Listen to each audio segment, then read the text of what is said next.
מזכירות לי ממתיני, את יפה בלב מדבר, נותנת לי את נשמתך. Shalom Uvracha, mes chéris, ce Shabbat Parashat Lech Lecha, c'est en fait le grand voyage d'Avram Avinu qui quitte la Mésopotamie et qui arrive vers le pays d'Israël.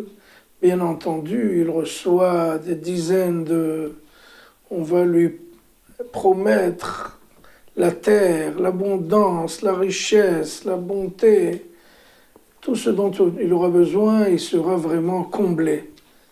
Et voilà, il arrive en Eretz Israël, et c'est vraiment pas ce qu'on lui a promis. Il arrive, c'est l'accueil terrible, la famine, l'aridité, il n'y a rien à manger ni rien à boire en Israël. Et il se dit, mais heureusement qu'il avait une foi sans faille, sa émouna, qui était vraiment incontournable. Et il a décidé d'aller en Égypte, parce que là-bas, c'est le Nil, et le Nil, c'est la grande abondance autour du Nil.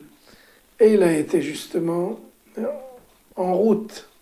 Il avait besoin d'aller dans des auberges, dans des restaurants, dans des hôtels, mais il n'avait pas de quoi manger, il n'avait pas d'argent. Alors il demandait, écoutez, marquez-moi une petite dette, Bezrat Hashem, quand je reviendrai, je vous payerai. Pour l'instant, je viens d'arriver, je suis tout nouveau. Mais comme il avait une allure très distinguée, ils l'ont cru, ils lui ont donné, bon, passez 2-3 jours, et vous payerez plus tard. Mangez 2-3 repas, vous payerez plus tard.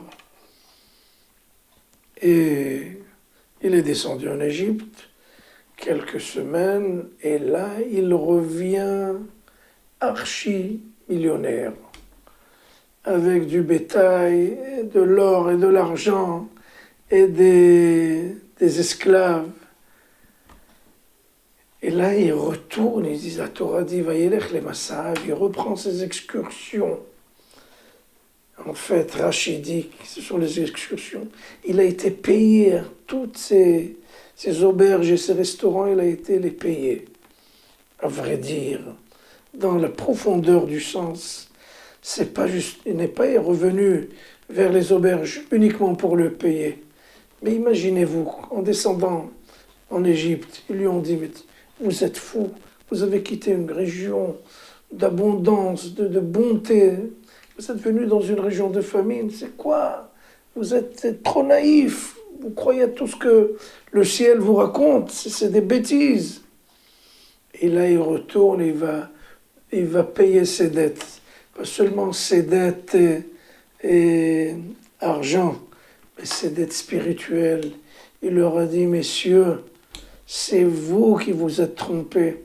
J'avais bien raison de croire en Kadosh Baruch Hu, d'avoir une foi sans faille, parce que c'est vrai, il m'a tout donné. Et j'étais comme vous, sceptique. J'étais pas sûr, mais maintenant, bon, Hachem, je paye mes dettes et je vous raconte qu'Akadosh Baruch Hu, il a chose promise, chose due. Il a promis et il a tenu ses promesses et Baruch Hashem, voilà, je suis super riche, richissime. Donc, Avraham Avinu construit, si vous voulez, l'édifice de la foi dans l'ADN du peuple d'Israël. Shabbat Shalom Umevorach, Bracha Vetzlah.